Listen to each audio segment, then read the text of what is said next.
Hello friends, इसी series में आज हम लोग देखेंगे क्वेश्चन नंबर 1 का पार्ट 4 क्या है। देखते हैं। यहाँ पे बोल रहा है the relation R in the set z that is the integer define as x, y ordered pair such that x minus Y is an integer. Now the problem is that, यहाँ पे ध्यान दीजिएगा, ये रिलेशन डिफाइन है z में, जो कि एक इनफाइनाइट है, इनफाइनाइट सेट है, राइट। नाउ यहाँ पे भी जो आपका कंडीशन दिया हुआ है x माइनस वाई एक इंटीजर होगा, आप ध्यान से इसको नोट करिए, तो ये भी एक इनफाइनाइट कंडीशन है। तो ये एग्ज़ाम में ये मत करिएगा कि यहाँ पे आप r लिखने चले गए हैं, मीन्स z तो इनफाइनाइट है, तो आप इनफाइनाइट नंबर ऑफ z उठा करके कैसे r लिखोगे। तो इसलिए ध्यान दीजिएगा, जब आपका ये जो गिवन ये वाला कंडीशन है, ये भी यदि आपका इनफाइनाइट बन रहा और ये भी इनफाइनाइट बन रहा, तब आपको किसी पर्टिकुलर एग्जाम्पल के थ्रू इस क्वेश्चन को सॉल्व नहीं करना, आपको जनरली वेरिएबल के टर्म में ही आपको आंसर देना है। चलिए देखते हैं कैसे आंसर देना। ठीक है, क्या बोल रहा है कि हमको ऐसा एक्स और वाई चाहिए such that x minus y जो होगा एक इंटीजर होगा, राइट, जहाँ पे हमको इंटीजर से ही सारा चीज़ लेना है। तो अब देखते हैं, सबसे पहले हम इसको चेक करेंगे रिफ्लेक्सिव के लिए। किसके लिए चेक करेंगे? Reflexive. I hope it is visible, give me a moment. Okay.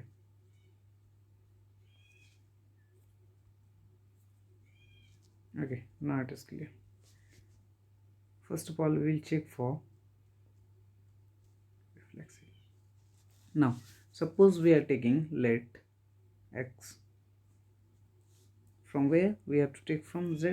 Suppose we are taking let x जो है वो आपको बिलोंग कर रहा है z से।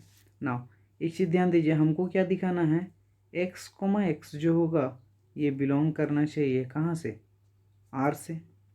अब ये रिलेशन कैसे बनेगा? x, x कैसा देना है कि जो दो इंटीजर होगा, देखिए यहाँ y के पोजीशन पे भी x है, क्योंकि रिफ्लेक्सिविटी हमको चेक करना है एक एलिमेंट का। तो मतलब क्या होगा, x माइनस वाई जो था ये क्या बन जाएगा हमारे पास? x माइनस एक्स, क्योंकि y की जगह पर x है, और ये बराबर किसके हो गया? ज़ीरो।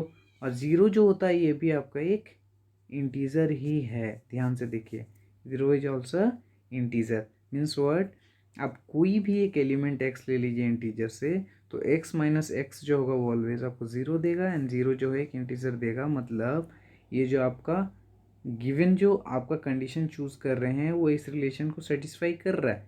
दैट्स वाई जो रिलेशन होगा ये आपका क्या हो जाएगा, रिलेशन जो होगा वो रिफ्लेक्सिव होगा ही होगा, राइट। नाउ अब हम लोग देखते हैं कि ट्रांजिटिव के लिए हम लोग क्या कर सकते हैं, राइट। सबसे पहले देखते हैं, अभी रिफ्लेक्सिव हो गया, अब देखते हैं ट्रांजिटिव, राइट। ट्रांजिटिव के लिए सपोज एक ऑर्डर्ड पेयर हम लोग कंसीडर करते हैं। कैसा कंसीडर करते हैं? Suppose for every x y, ध्यान दीजिएगा, क्योंकि अभी हम प्रूफ कर रहे हैं, काउंटर नहीं दे रहे हैं, इसलिए हम एवरी ले रहे हैं। एवरी एक्स वाई कहाँ से? जेड से। कैसा होगा? एक्स कोमा वाई जो होगा वो बिलोंग करेगा इस रिलेशन से, किस कंडीशन के साथ? एक्स माइनस वाई जो होगा वो हो जाएगा इंटीजर, तब ये रिलेशन होल्ड करेगा। नाउ अब हम इसको थोड़ा सा और सिंप्लीफाई करते हैं। क्या करते हैं कि एक हम क्या करते हैं, इसमें माइनस लगा देते हैं। क्या? यदि x माइनस वाई जो है हमारे पास ये एक इंटीजर है, सपोज ये एक इंटीजर है, तो एक इंटीजर में हम माइनस लगाएंगे, that is minus of x y, ये भी एक इंटीजर होगा हमारे पास, राइट। ये भी एक इंटीजर होगा कि नहीं होगा। अब इसको हम माइनस को अंदर ले जाएंगे तो ये क्या दे देगा हमारा, यहाँ से क्या दे देगा, this is of minus x and this is plus x, so this will become y minus x. अब देखिए ये रिलेशन रिवर्स हुआ कि नहीं, पहले हमारा एक्स कोमा वाई के लिए क्या बन रहा था, एक्स माइनस वाई बन रहा था, और हमें मिल गया क्या है यहाँ, वाई माइनस एक्स। इसका मतलब क्या हो गया कि यहाँ से वाई कोमा एक्स जो है ये भी बिलोंग कर रहा है किससे? आर से।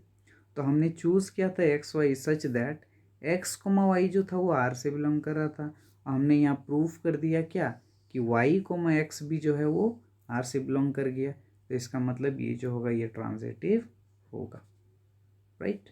कोई दिक्कत है? नहीं। आगे देखते हैं इसको, कोई दिक्कत होगा then you can share me on the comment box, right. अब आगे देखते हैं, एक प्रॉपर्टी रह गया इसमें आपका, the last one for transitivity. ये भी आसान है, ट्रांजिटिव। अब देखते हैं यहाँ पे, देखिए ट्रांजिटिव में क्या है। सबसे पहले देखते हैं कि इसमें 3 एलिमेंट लेते हैं, suppose x y and z. For every होगा, ध्यान दीजिएगा, फॉर एवरी। क्यों? क्योंकि हम हर एक के लिए प्रूफ कर रहे हैं। ये बिलोंग करेगा जेड से। तो पहला जो कंडीशन होगा क्या होगा, x comma y belongs to R and y comma z belongs to are.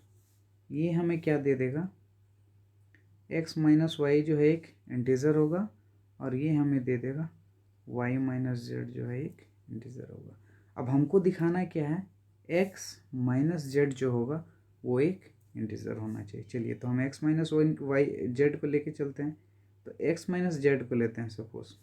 अब हम क्या करते हैं, इसमें एक वाई को प्लस कर देते हैं, और यहाँ पे हम वाई को माइनस कर देते हैं, या जेड कर देते हैं, ऐसा कुछ जेड माइनस में, ऐसा कर सकते हैं। इसको थोड़ा सा रीअरेंज करके हम लिखते हैं, इसको लिख पाते कि नहीं। देखिए यहाँ से क्या होगा, हमको चाहिए क्या, एक्स माइनस जेड दिखाना है ना। एक्स माइनस जेड दिखाने के लिए हमको क्या करना पड़ेगा यहाँ से, चलिए देखते हैं, थोड़ा सा रुक जाइए, इसको देखते हैं। ओके, ना clearly we can say that, इसको हम ऐसे लिख सकते हैं ना, x minus y plus y minus z. अब देखिए, गिवन सिचुएशन से हमारे पास क्या है, x minus y already integer है, और ये एक इंटीजर है, मीन्स दिस इज, ये एक्स माइनस वाई ये एक इंटीजर है, और वाई माइनस जेड एक इंटीजर है। तो दो इंटीजर को जब हम प्लस करेंगे, यहाँ पे एक इंटीजर है i1 सपोज, यहाँ पे इंटीजर i2, तो ये हमको देगा इंटीजर ही, राइट। दो इंटीजर का सम क्या होता है, ऑलवेज इंटीजर होगा। तो दैट्स वाई हम ये बोल सकते हैं कि ये जो गिवन हमारा प्रॉब्लम था, ये रिफ्लेक्सिव भी था, सिमेट्रिक भी था, एंड ट्रांजिटिव भी था। सो ये जो प्रॉब्लम था ये आपका क्या था, ये आपका रिफ्लेक्सिव भी था, राइट, ट्रांजिटिव भी था, and one part is symmetric. ये तीनों को होल्ड कर रहा था, इस चीज़ को ध्यान दीजिएगा, राइट। Thank you.